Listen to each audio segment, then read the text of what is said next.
everybody, and welcome back to America's Real Estate Show. We're so excited that you're here with us today.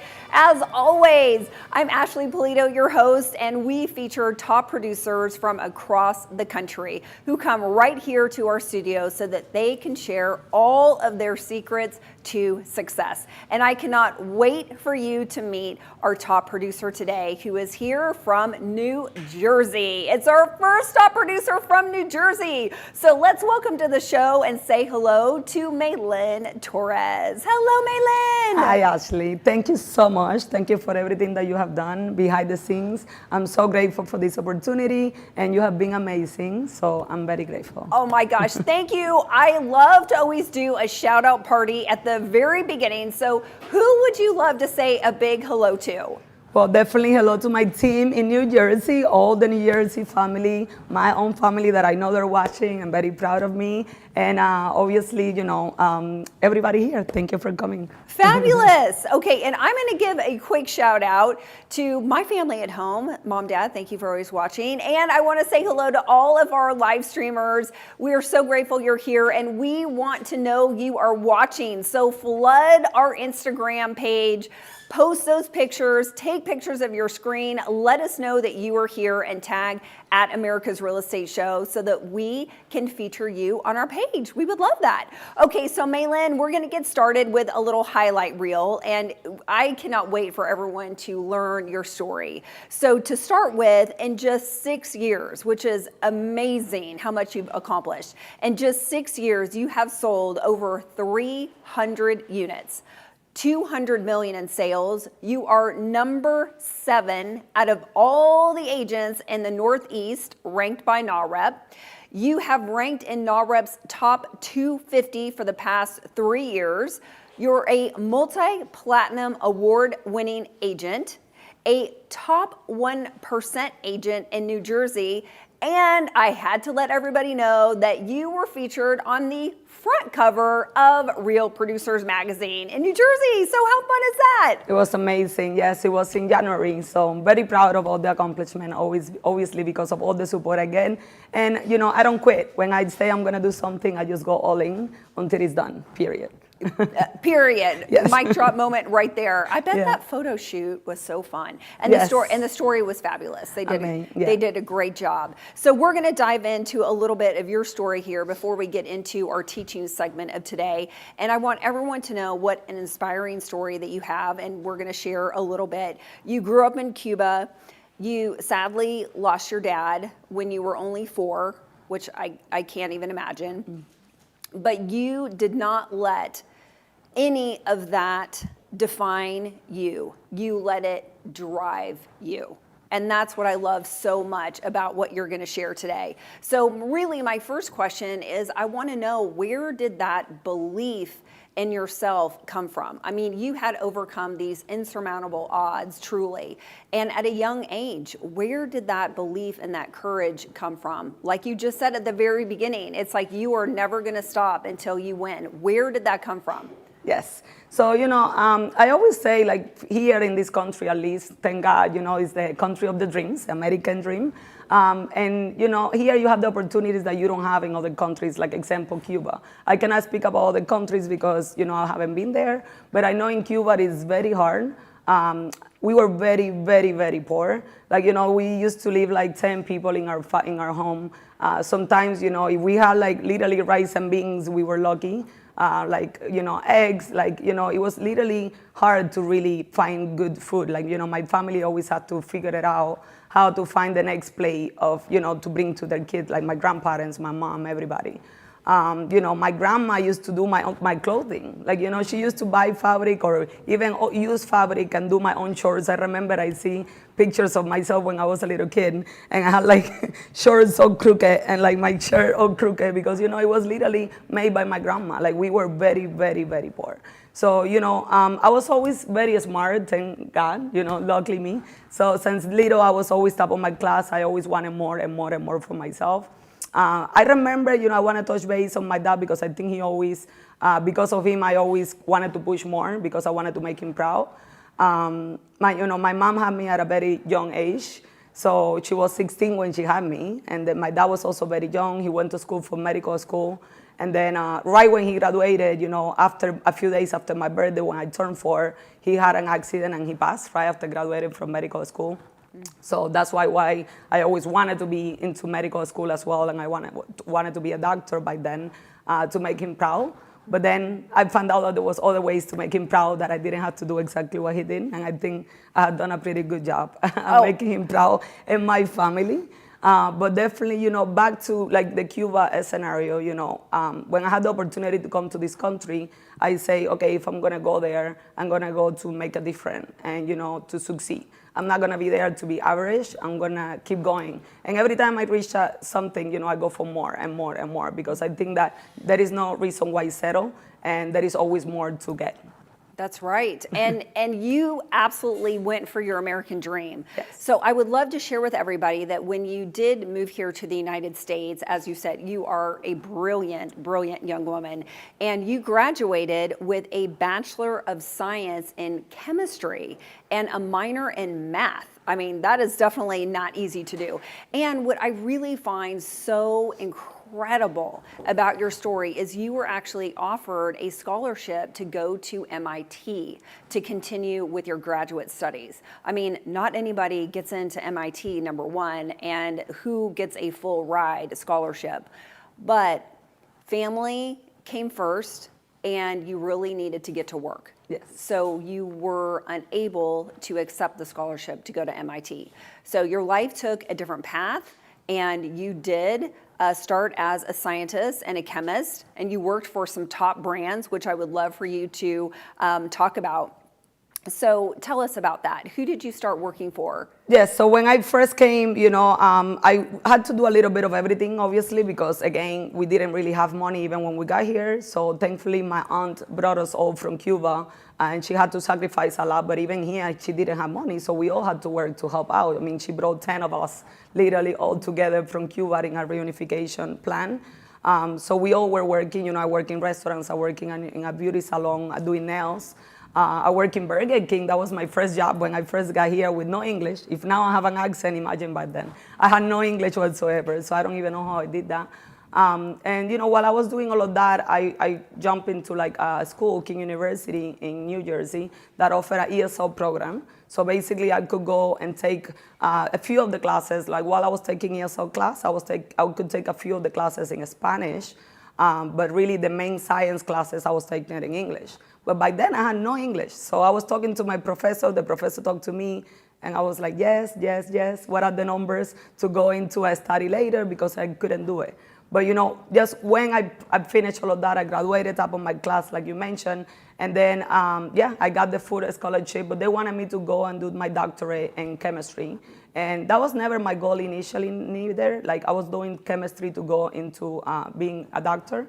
And I say, I'm just gonna take a year off and see what happened, because I feel like I was a little burned down. I didn't pay for my bachelor's neither, it was all paid for. So I had to keep my GPA very high the whole time. So I was a little like, I need a break. I have studied so much, like I was tired. So I started first as a temporary position in L'Oreal, doing hair care, sorry. Then I went to hair care. So I was in L'Oreal working first.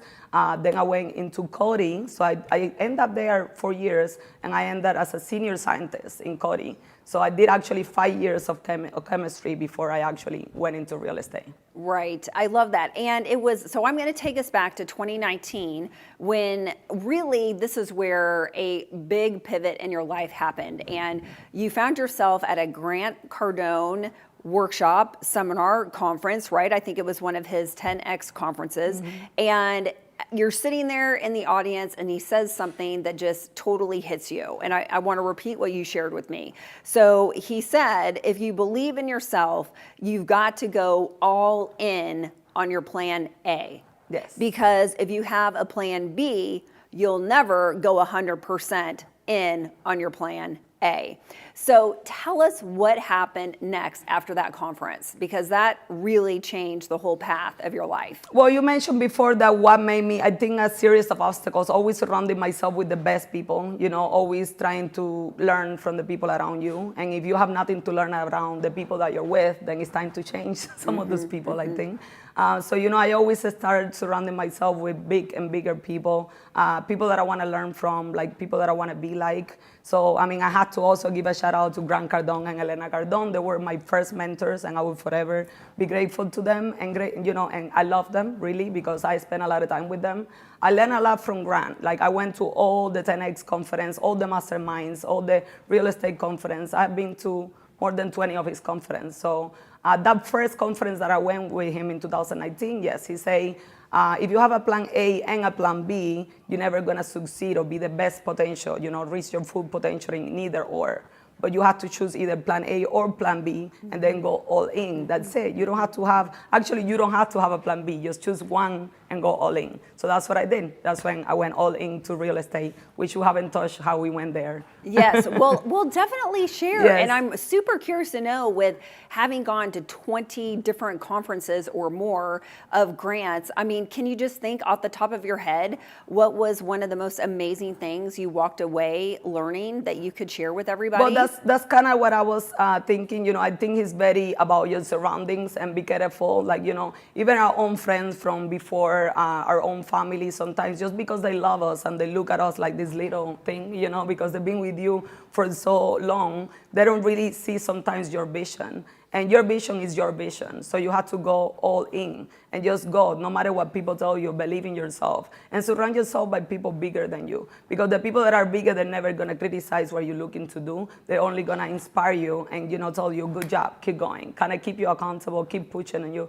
And if you do something wrong, they will tell you, hey, be careful, you're going away from your actual goal. When you are now with the people that want to be like you, or people that believe in you, they kind of discourage you, and you can go to the negative side of things. Mm-hmm. So I'm very careful with the people that I spend time with, and yes. I think Grant Cardone, that's why he does all this community, because the 10X community always uplift you and always make you be better. It's literally 10X, like go 10 times more of what you want to be, or what you like your goals, go 10 times your goals. So even if you reach shorter, you're still more than what you thought you were capable of doing. Yes. So you're at this conference, you're so inspired, you go home. Tell us what happens next. Well, before going to the conference, I had started taking the real estate classes just because I was bored. I like to be busy, so I was in my full-time chemistry job. And I wanted to buy a house, my first house, which I know it was not going to be my dream house by then, but I wanted to start buying a property. So I started taking classes, and then, I started liking it. And my professor told me, you talk a lot, you're very friendly, you're very bubbly, so you will do great in real estate. And by then I remember thinking, realtor, excuse me, I went to school to be a chemist. So, I wanted the title of I'm a chemist, I'm a scientist. And by then I had the senior scientist role. So, it looked so good on title, but it didn't look good for my goals and my financials that I needed for my family to be able to create my own family eventually. Mm-hmm. So I know I needed more. So by the time that I started, looking more into real estate, I went part-time, but that was before the conference then. So the first house was my house. I bought my first house with the commission. I literally put it as my down payment and part of my closing costs. I negotiated seller credits by then. So literally I bought my first house with $12,000. So that was nothing because I literally, put everything from the commission. And then I was doing it part-time, even though it was going well. But I was still a chemist and part-time real estate. I was not doing my best at real estate because, let's be honest, if you have a full-time as a chemist, how can you give your best as a realtor? It's very hard. So when I heard that having a plan A and plan B, you cannot do that. You have to go all one plan. Whatever you choose, just go all in. I say that day, that's it. I'm coming back and I'm asking for my 2 weeks notice. So I told my boss, okay, I'm doing my 2-week notice. And they were very surprised. They're like, I can't believe you're quitting, you being a chemist to be a realtor. And I say, it's okay. I believe in myself. I know I'm not gonna be an average realtor, and I'm gonna be successful. And Absolutely. I'm gonna make a lot of money. I'm gonna change a lot of lives, and I'm gonna change my family life. And my goal was always to kind of get ready before I start my own family. That was never my priority before. I wanted to first make sure that my family is comfortable, that I am comfortable, that I'm creating wealth, that I have some set of freedom, which I feel like I have now, even though it's not where I'm going to be in 5 years from now. But I wanted to be ready for the next time when I have when I get married. I just got engaged recently. Yes, congratulations. But when I get married and I have my kids, I want them to feel the freedom that I didn't have when I was a kid.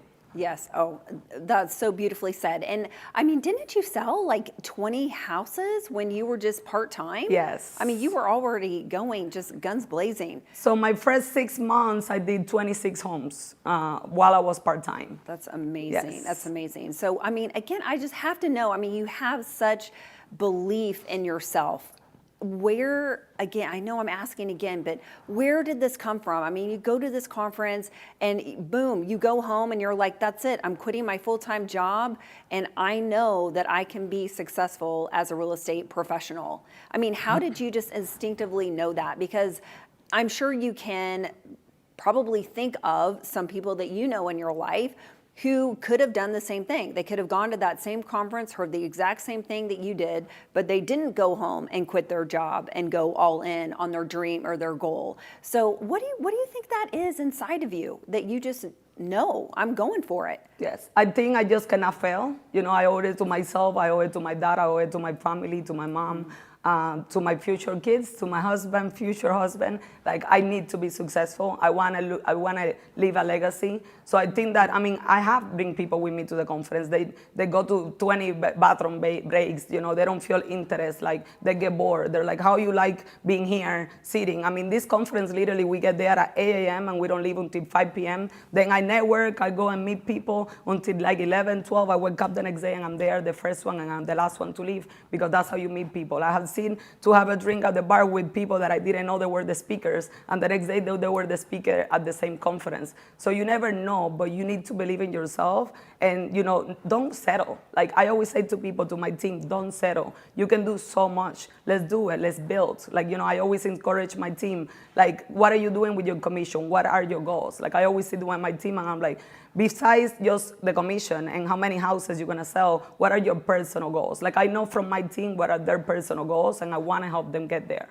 Because I think it's not just the money is just a tool to get to where you wanna be. Mm-hmm. So if you don't know where you wanna be, I remember in one of the conferences they also say, if you don't have your perfect picture, you have to set your perfect picture and then basically like do it backwards. Because if you don't know where you're going, you're never gonna get there. Right. You're gonna get the money. How many people get the money and they lose it? So it's like, you don't have to tell everybody what you want to be. I remember people used to tell me all the time, it's not about money, Mei-Ling, it's not all money. I'm like, I never say it's all about money. I just need the money to get to where I need to be. But I know money is the least important thing for where I want to be. Mm-hmm. But without the money, I cannot get there. Right, exactly. It's a vehicle. It's yes. a vehicle to fulfill your dreams. So let's shift and really dive into really what I always like to say is kind of the tactical and practical side of our show. So we're going to go into some teaching moments because everyone wants to know how you did this in 6 years, right? How'd you become a $200 million producer in that amount of time? And so I want to start with kind of going back to the fact that you were a scientist.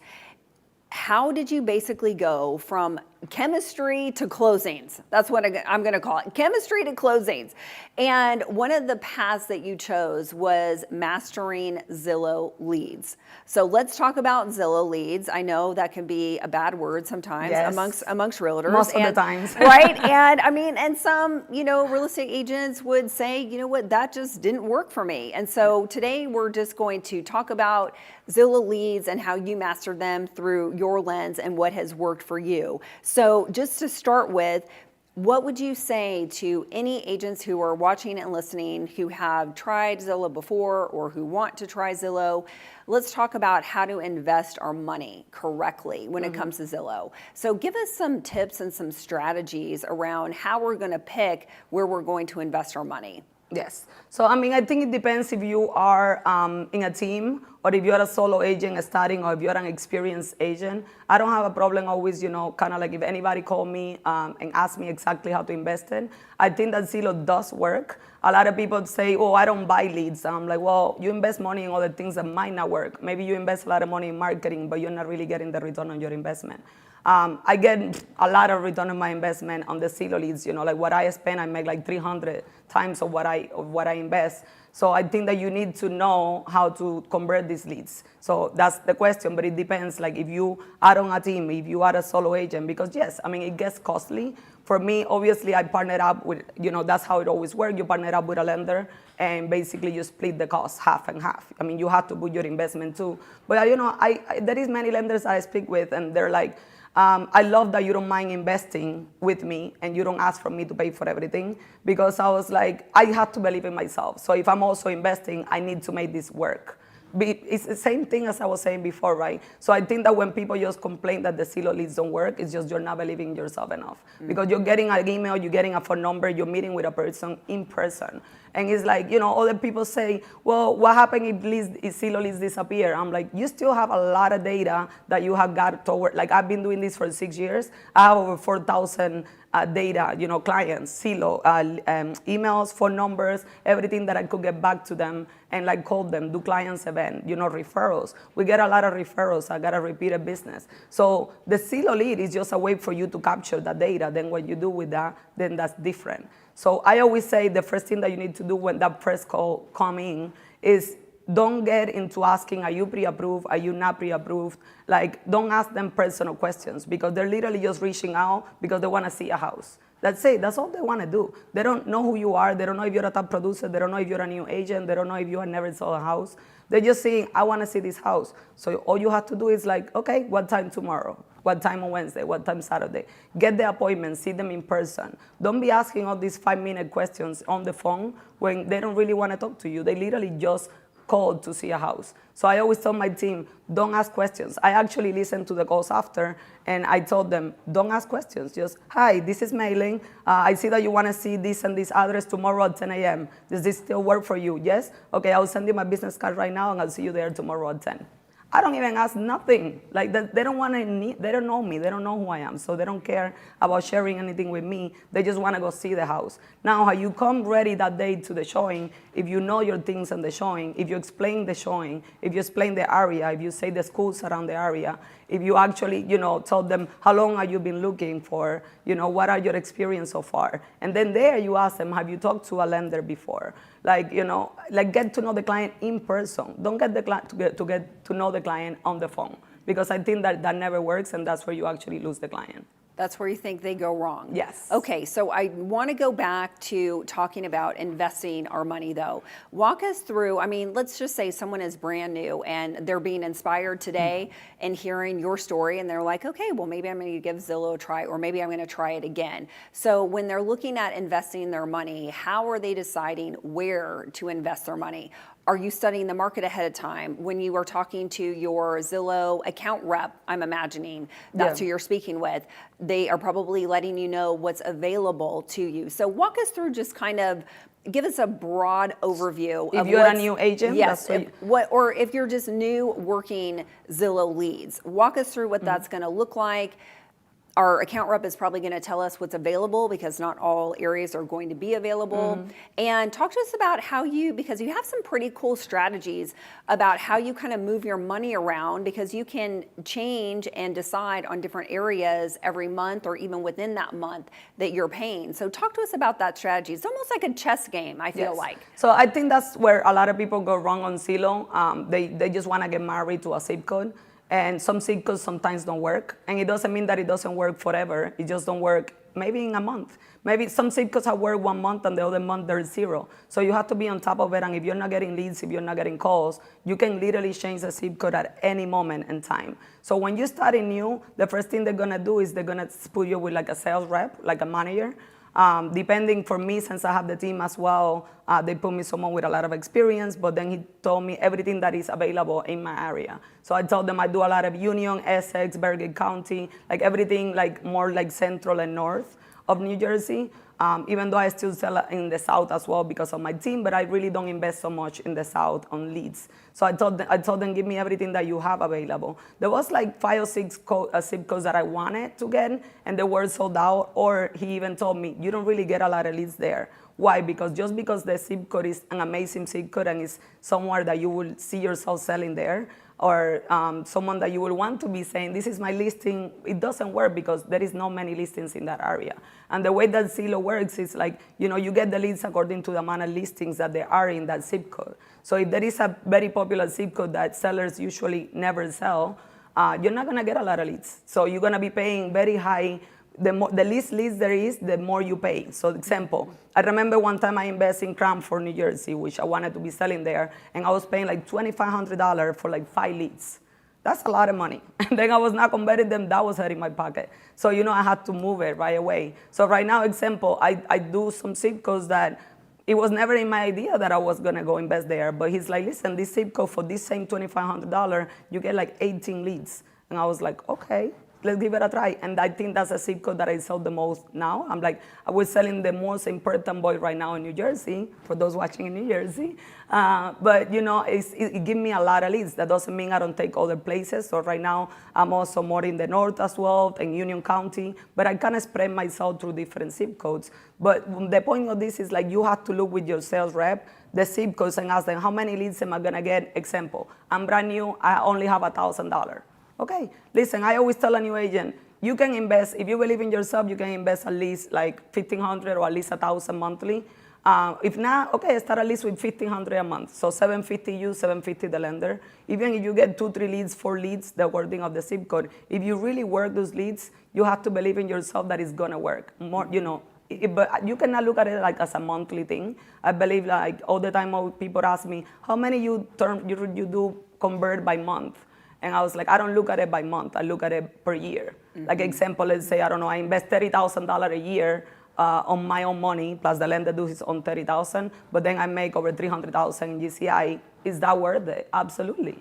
So I'm like, you cannot believe about, I feel like, they always say, if you keep your money like this, that's the money you're gonna get. Like you need to just spend your money, you need to invest it. Mm-hmm. If you invest it and you believe in yourself, you're gonna get the return back. 100%. Well, I mean, what I keep hearing you say is invest, right? Invest in yourself first. Mm-hmm. Believe in yourself first. And then we do have to be strategic. I mean, really work with that account rep on the yes. Zillow side to be educated. Really ask hard questions. Put them on the spot, ask them how many leads that you're gonna get in that particular zip code. And then like you said, I love how you said, don't be married to a certain area. You know, be willing to try some different things. I do feel like it's a little bit of a chess game.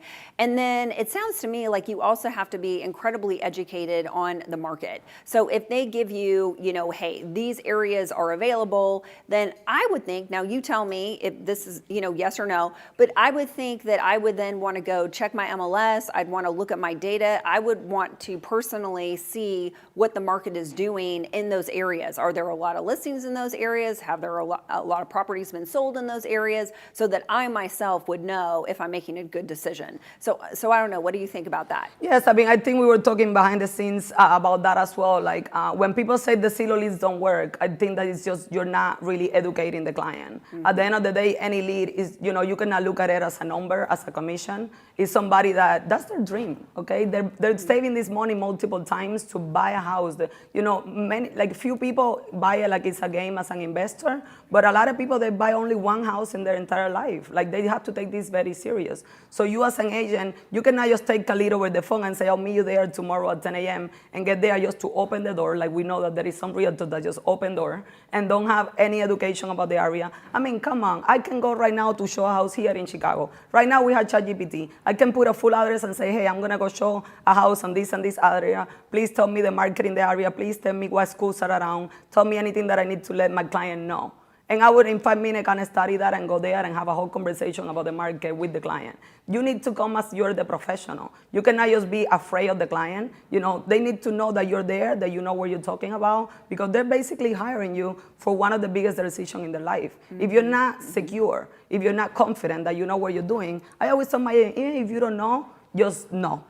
come out like come out confident, come out telling them, this is what happened in this market, come already. If you like the house, hey, I have these 3 comps for this property. If you're looking to put an offer, this is what I think you should be putting. Oh, no, but why? I'm like, look, I'm telling you why. I'm like, it's not me telling you just because. I'm telling you this house being in the market for 30 days, just like this one. This one's listed at this much, it's sold for this much. This one's listed at this much, it's sold for this much. Like, you need to bring the information to the clients. They're not just going to believe in you just because you say, I'm your realtor, you need to go 30,000 above asking. But why? Well, here is the data. I'm not telling you just because I want to. It's right here. All the past sales are right here. Mm-hmm. But people sometimes wait until it's too late, until they already left with another realtor, until they change their mind if they want to put an offer. Like, sometimes I tell my team, okay, I'm going to convert some leads as well, because a lot of my business now is more listings and referrals from past clients because they already know me. And then the leads of the Zillow, then, my team actually handle those more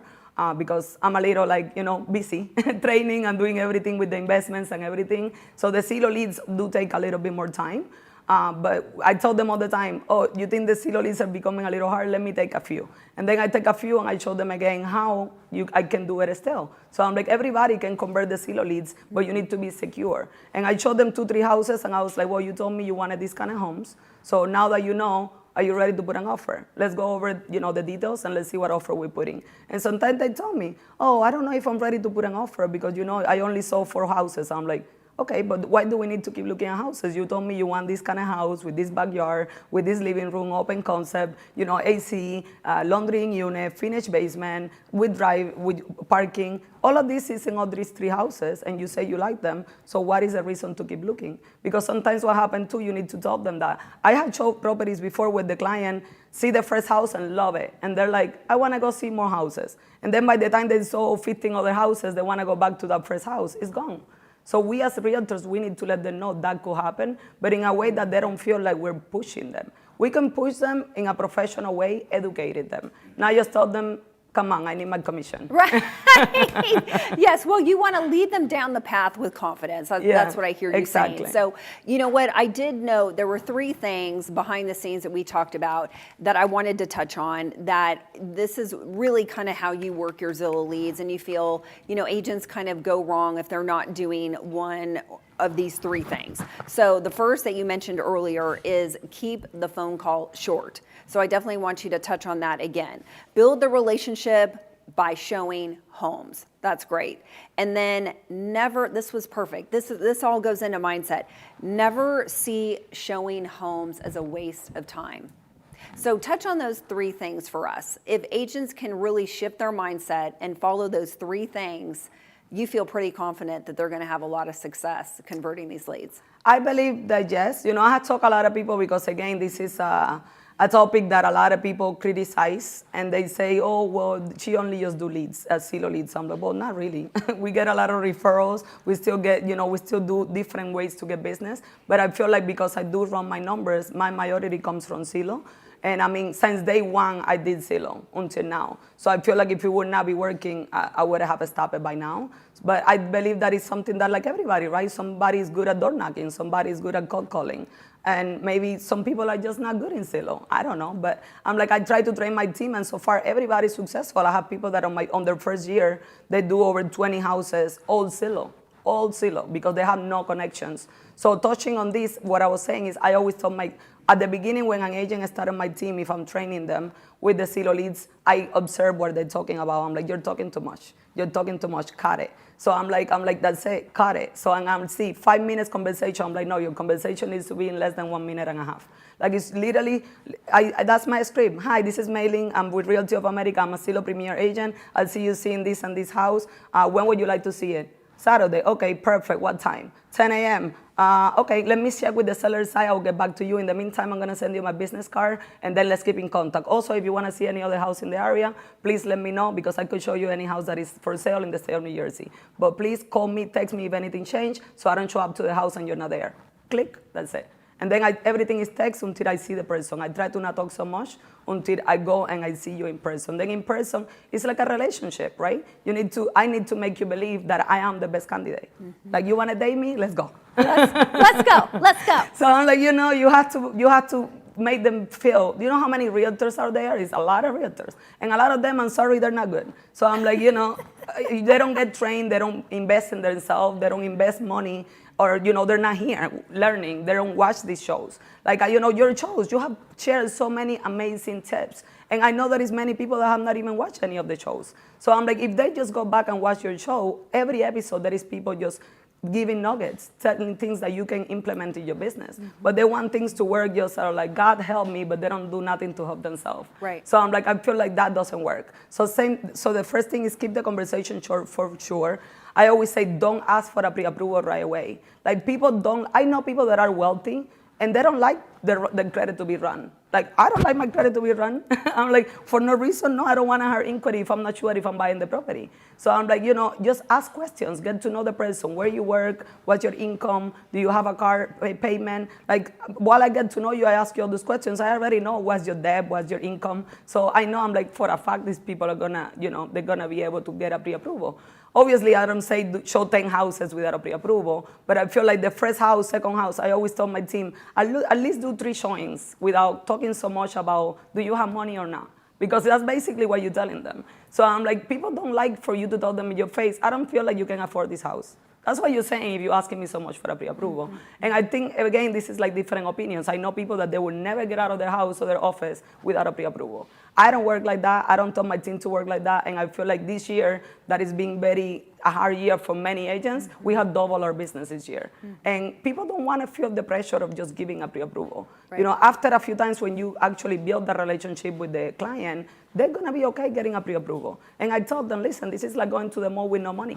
Like, you're not going to be able to buy anything if you don't have a pre-approval. So you need to, let's work together. What is that is making you feel uncomfortable? Like, I know some lenders offer like a soft pull of the credit. So I say that, it's not going to give you a hard inquiry. Let's at least give it a try to make sure that we're looking at houses in your budget. Because maybe you're looking at houses and then when you see you're not really going to be able to afford it, so we have invested all this time. I don't say waste the time. I say we have invested all this time into showing you house and making you so excited about this property, and then you cannot really buy the property. Mm-hmm. So, like little by little, I feel like they kind of break in and they let you.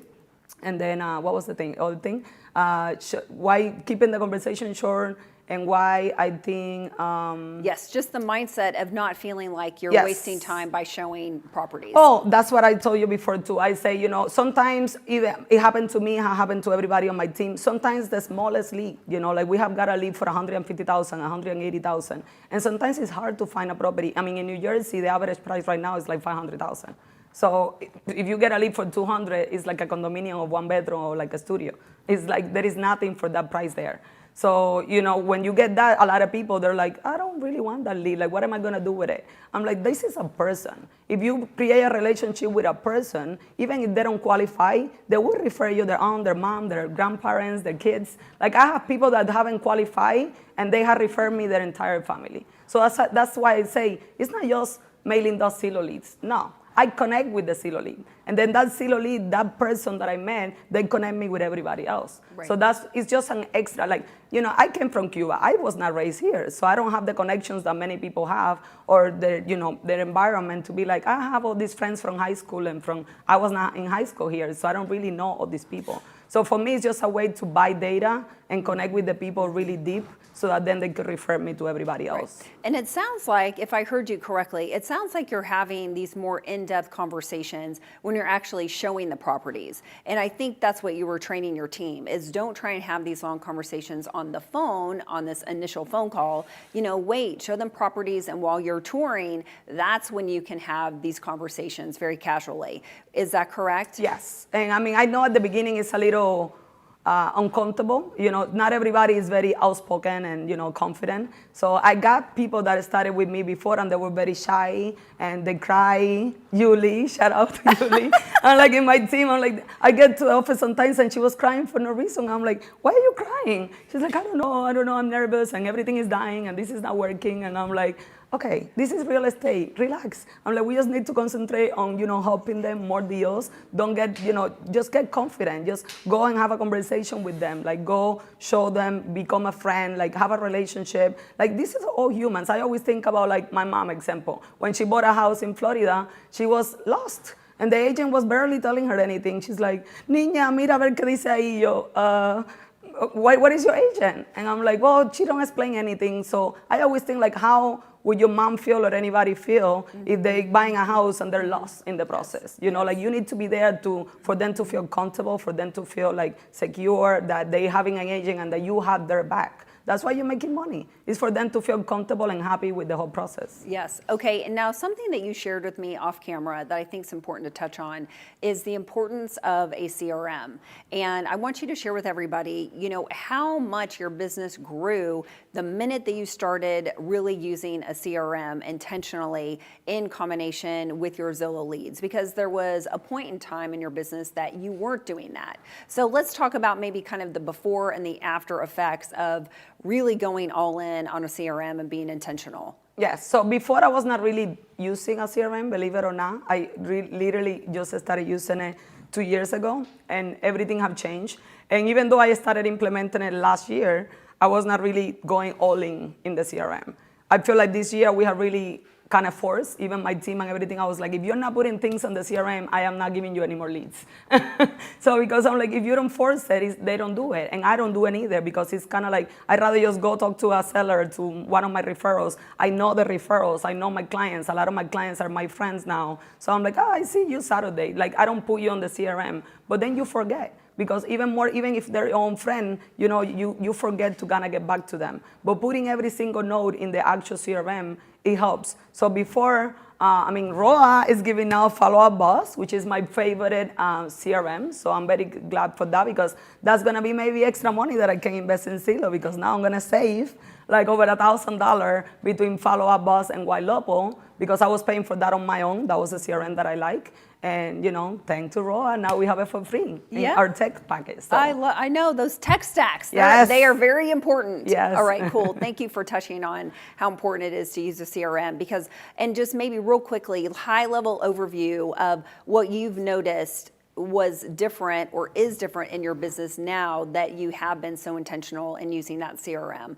than when before. Yes, so before, you know, if you're not really using a CRM, you know, that is implementing AI, that is looking at everything that they're doing on the back end, unless you remember the client, or unless you really just only looking at the people that are active with you. Like I always tell, and I always work like that too, I always have a list of like my 20 most active clients, and then everybody else. Because, you know, if you're not that serious, I also gonna be that serious with you. Mm-hmm. But it doesn't mean I'm forgetting about you, it's just that I need to focus on the people that really are making buying a house right now a priority. Right. So I'm like, you know, but that's all I was looking before. Now with the CRM, while I'm focused on my 20 people, myself, my CRM and AI on the back end are focusing on everybody else. And sometimes, you know, I just put them in automatic to receive houses, to send them a quick message. Hi, I hope your search is doing well. I'm still here. Let me know if you want to see some houses this weekend. That's not really me. That's the CRM doing it. But a lot of times people that have disappeared for 6 months, they're like, hi, Maylin, thank you for always sending me emails. Thank you for always sending me text messages. We are ready. We're really going to start looking again. Or they send me, hey, I received this house that you sent me this morning. I'm like, I didn't send anything, but let me check on the CRM and see what house did you get, because sometimes they tell me, I want to go see the house that you sent me today. And I say, okay, let me check with the seller, but I don't even know what house it was, because it was not me sending it. So I had to go into my system and see what house they received today, and then actually make the appointment and do it. Mm-hmm. So using the system to leverage a lot of your time, and if you're not using that correctly, you know, it's impossible for you to grow. Right. I think that's how I doubled my business this year, doing all these systems, and I'm looking forward to implement even more systems now, because I think the more systems you utilize, is not really to remove yourself, it's just to put yourself in the things that really matter, and the rest could be used with the systems. Right. I mean, you're definitely buying your time back. That's the way I look at it. Yeah. You're maximizing your time. And it sounds like you have some great nurture campaigns set up. So we definitely want to encourage agents to dive into their CRM, yes, figure out what nurture campaigns are available, and really make it work for them. So investing is also a big part of your business. And so I want to touch on this for just a minute if we can. Something that you shared with me off camera that I thought was so important is that you said agents should always think of themselves as investors. Yes. I thought that was so great. So really my question here is, would you like to give agents an idea of how, and this, I didn't ask you ahead of time, so I hope this is okay to ask, but do you want to give them an idea of how much your investment properties are worth today? Just so they kind of have a sense that you have been investing yourself, I mean, for almost your entire career. I think maybe your first year you didn't, but every year after you have. So do you want to give them just kind of an idea of what I would your love to. portfolio looks I like? always try to share, and some people take it as me showing off. I take it as I want other people to do what I did, because I feel like if I'm sharing that I come from absolutely nothing, like I think negative zero, below zero, to be able to now have the freedom that I have. And I actually do real estate now, like my team and everything else, because I really enjoy it, like helping people. But I make more money with my investment properties than what I do with my actual real estate career. But I want to keep both. Why not? You can do both because it's related, right? They work together at the same time. But for me, it blows my mind how you are a realtor, you're showing houses every day, you're showing investment properties to investors, but then you don't invest yourself. How can you do numbers and say, this is an amazing investment property. If you do this, you cash flow $3,000 and you only need $50,000 to buy it. Okay, so as a realtor, you can only sell 3 houses and you have your down payment and you can be the same investor that you're selling the house to. So, but they don't. They sell it to other people. I mean, I have asked this question multiple times in places that I have speak, and I think like 3 people raised their hand. Not a lot of realtors actually invest their money in real estate. So I bought my house on the first year. That was the first house that I mentioned. And every year after that, I bought another house. So I now have 6 properties that, I basically, in New Jersey, it's hard because it's high price. Because I go to sometimes to other countries and they're like, oh, other parts of the United States. And they're like, yeah, I have 80 units, but they bought each unit for like $30,000. My properties are all like $500,000, $600,000, $800,000. So, it's different. Now we're talking about to be able to buy that, you need to pay more in taxes to be able, because we're all 1099, and also, bring a bigger down payment. So we have to save more to be able to do this. But I always look about the cash flow that it's going to give me, and also the equity. So all of my properties, I believe if I add all of the equity that I have in all my 6 property, I have like almost 2 million, 1.7 million in equity. So that means if I sell my houses right now, I have almost $2 million in 5 years by me investing a little bit of money. So that's literally duplicating your money, not even duplicated, 10 times your money. Right. It full circle, back to Grant Cardone, yes. right? 10x your business. So let's quickly just kind of do a recap and an overview, because I really do think this is genius how you put this together. I'm just going to call it, your full circle system. So you use flips to fund long-term investments, and you also use part of your commission checks to buy properties and then hold on to them, as you were just describing. So I'm really curious to know, how did you go from a scarcity mindset that you shared with me? At one time you had, a scarcity mindset about money, that you really didn't learn about money, when you grew up. So how did you really just transform your entire life, come up with this full circle system? And how do you believe that if agents will just follow what you're sharing, they can completely change their life as well? Yeah. I mean, it comes back to what I was saying, right? When I'm surrounding myself with people with a scarcity mindset, that's what you believe, right? Mm-hmm. And then if you hang out with people every time it's an investment of your time. Even if I'm inviting people to my house, even if I go to someone else's home, the conversations that you're having influence your entire life. Your weekend plans, everything. You have to be very smart about everything that you do and the people that you spend your time with, because it changed your life. So I think that me surrounding myself with a lot of very focus-oriented people that want more, people that are very ambitious. I was always seeing, okay, I'm doing great, but then I've been with someone that is doing way more. I'm like, I'm still behind. I have to keep going. So I'm like, that's why I always love. I'm like, it's hard. Like now I'm like, how do I find people even more? Because I always think that there is more things that I could learn. And not only money, right? Like sometimes I feel like I have to pause myself and be a little bit more have a little bit more of patience. So I'm like, okay, maybe I have to hang out with people that have a lot of patience, so it rough on me a little bit. Because it doesn't mean, my guard was always up because of the same reason that I didn't have my dad growing up. My mom was always working because we had to figure it out how to survive. So I had to do a lot of things on my own. Then I went away from home like 2 hours, and I was like stay at school before coming to Cuba. So basically I had to look out for myself a lot of times. So that made me strong. Like that's why I have this strong personality. I was in the other event yesterday, and somebody say, oh, when you see somebody that have like a strong face and she don't look friendly, like a lot of people think I'm not friendly. I'm like, have you even tried? Like you don't even talk. So I'm like, if you get to know me, I'm actually pretty cool. You are very cool, and you are super, super fun. So Yeah. let's give some advice to agents out there who want to do flips. Maybe they're getting ready to do their first flip. What would your first piece of advice be to them? What would you want them to know before they get started? Yeah, so definitely if you're looking into a flip, do not do it alone if it's your friend's flip.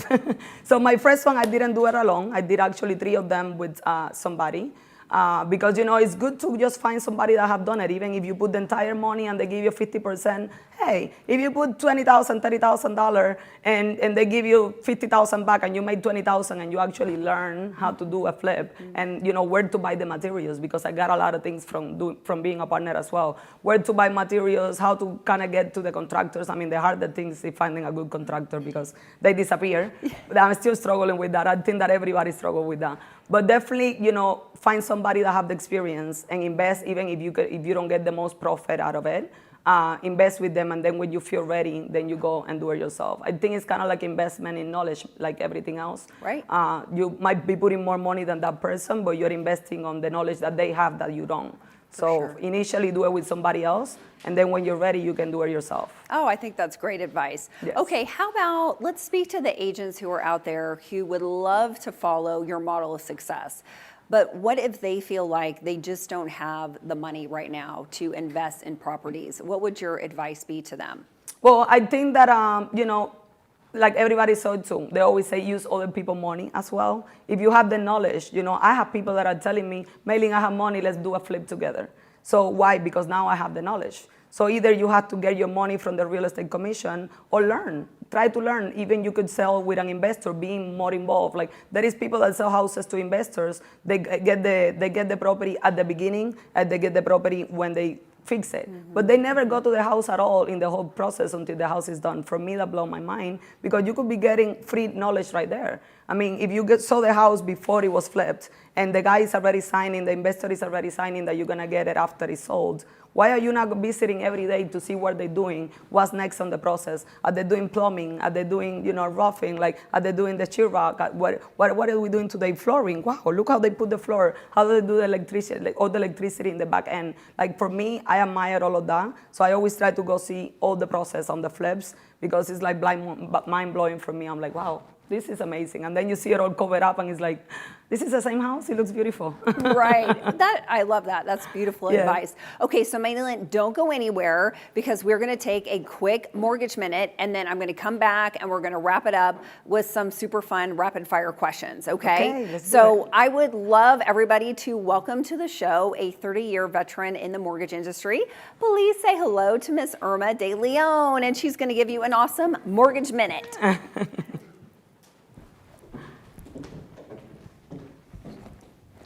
Hello, Maylin. Hi. So wonderful to see you again. Last night we had a wonderful time, did we not? At the Yes, event? it was Yes. amazing. Yes, thank Nice you. to see you again. Great to see you.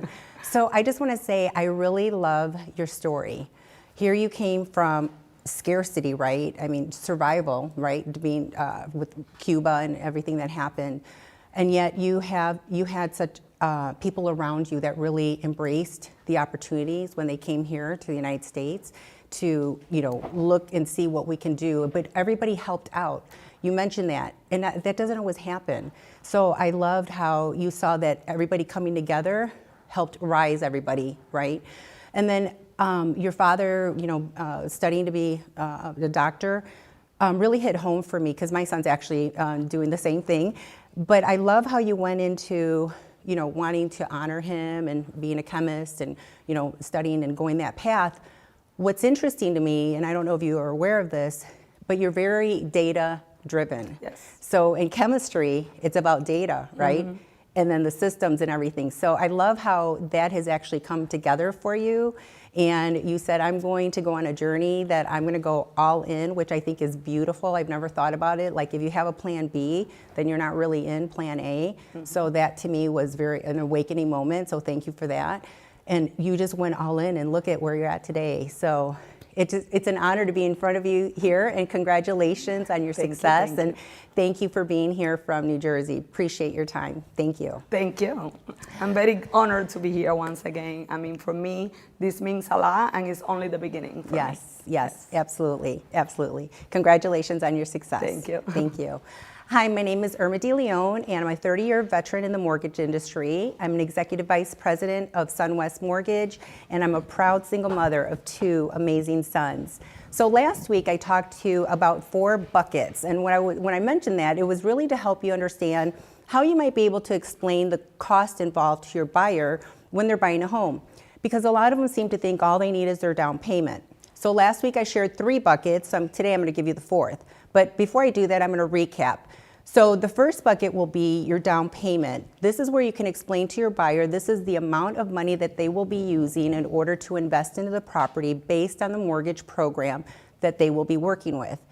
The second bucket would be your lender fees and title fees. So lender fees may be those fees that, to help originate the loan, process the loan, and underwrite the loan. The title fees will be those fees that help transfer ownership of the property.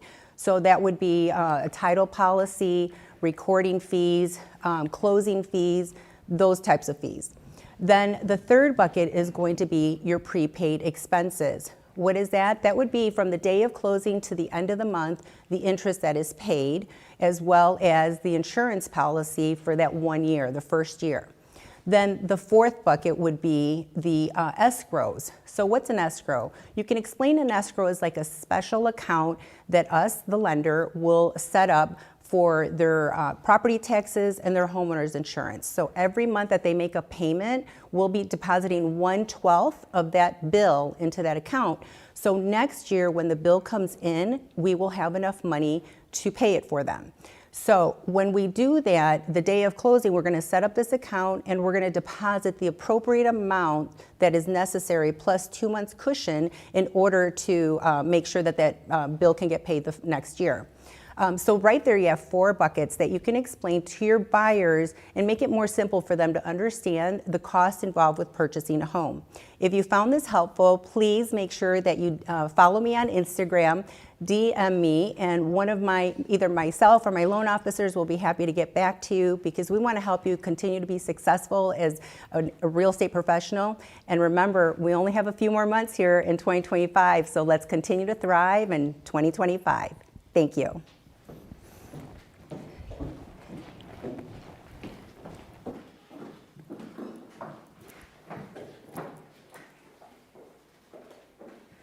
All right, Maylin, we're back. Thank you, everybody. Make sure to DM Irma and her team. They are absolutely amazing. And you mentioned your lender many times in today's conversation, how critical they have been in the investing of your business. So I'm sure you would agree it's critical to have an amazing lender partner. I think you have to have an amazing team, everything. Yes. And a home inspection, attorney, a lender, everybody is important for you to be successful.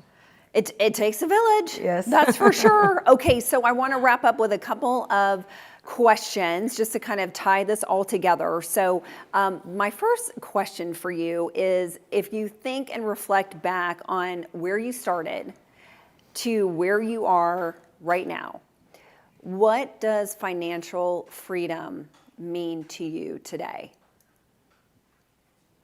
I think starting, because I was not familiar with money, I think all of that is an education as well. When I started, I was just looking at money about having like material things like cars, bags, shoes, whatever. And now I barely buy none of that. I actually haven't have a car for the past year and something because I take Ubers and I make my fiance drive me everywhere. It's better that way, but I need to go back to that. I'm not someone to spend money on material things because like I say, I'm broke here because all my money is in assets. So I think that's what I also learned from Grant Cardone. You know, it's always, if you ask me, I have no cash, I have no money, sorry. All my money is in asset and is invested.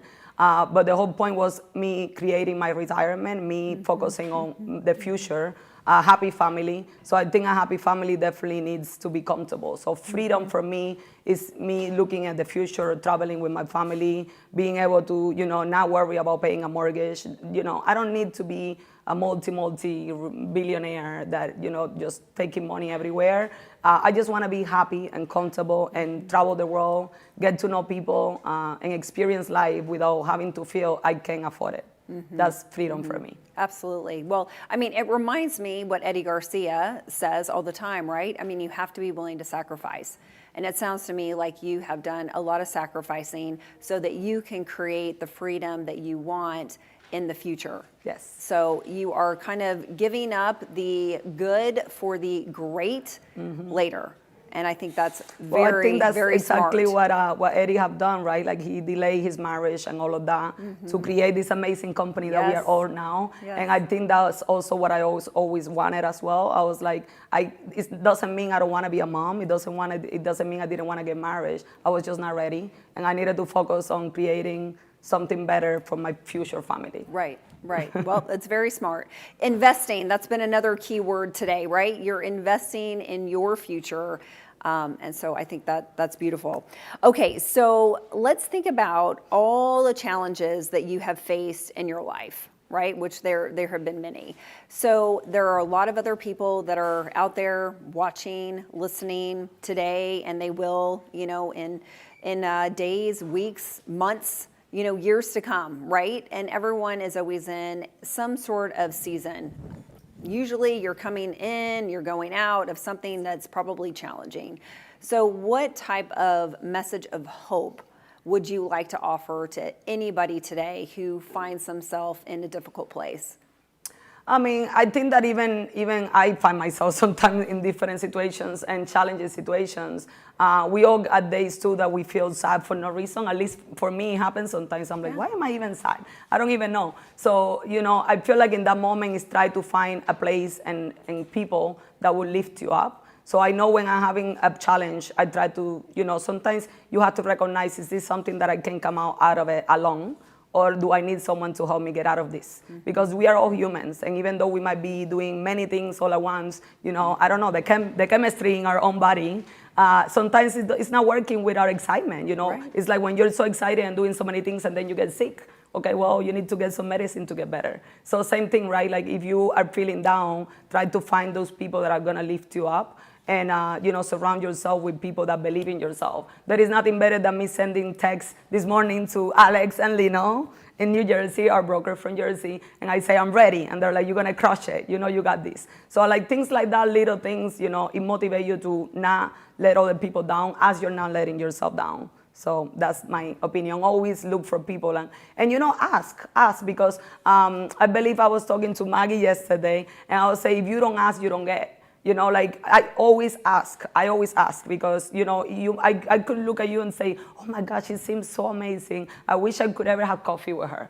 But I never ask you. So if I say, Ashley, can we have coffee tomorrow? Absolutely, let's grab coffee. So I think that always asking those people that you look up to, you know, it's been so many times that I find people on shows or like in an event, and they're like, I look up to you so much, you know, I follow you for so long. And I was like, okay, well, I didn't know because you never messaged me on Instagram or nothing. And then I'm like, what's your Instagram? And then I see they've been following me. I say follow back, and I follow them. And then I try to stay in touch because, again, there is nothing that will make me more happy than help other people, like, you know, did what I did. So if you are looking and you need help, reach out. I'm more than glad to help you. Yes. Well, speaking of that, I know our production team is going to put up a QR code to your Instagram page. So shout out what your page is, because now this is an open invitation for everybody to DM you. So let them it know. is my name and last name, but it's Maylin Torres and Roa, which is the broker that I am now and forever. I love it. I love it. Okay, so Maylin, as we truly are wrapping up today, because I could talk to you forever. You are so much fun. What is really kind of the final message that you want to leave with everybody today? The final message would be believe in yourself and, follow your dreams. Don't settle because, you need to make your family proud, yourself proud, and your future family proud, and everybody around you. God brought us here for a reason, and if you don't know what reason is, then keep looking because you're not supposed to just go away without doing something great in this life. Oh my gosh, see now I'm going to start tearing up. Woo, you got me on that one. That is so good. Thank you so much for being here today. Thank you for having me. We have had a blast. Thank you for sharing your playbooks, all of your wisdom and knowledge. You have just been such a delight, and I've absolutely loved getting to know you and have you as a new friend. So thank you. Likewise, and thank you for everybody watching in the audience. Thank you for everybody that's tuning live. I love you guys, and let's keep rocking. Yes, let's keep doing it. All right, so I'm just going to say a quick bye for now to our live stream audience. Thank you so much for being with us today. And the best way to find out who our next top producer is to follow us on our Instagram page, America's Real Estate Show. And of course, you can always find us on our YouTube channel. Hit that subscribe and definitely that notify button so that you always know when we're about to go live. We're always here on Fridays at 11 a.m. Central. We're so grateful that you joined us today. And don't forget, please post your pictures. Tag at America's Real Estate Show. We would love to absolutely blow up our page with all of your fun photos. So thanks again and bye for now. All right, Maylin, thank you so much. You're awesome. Thank you, guys.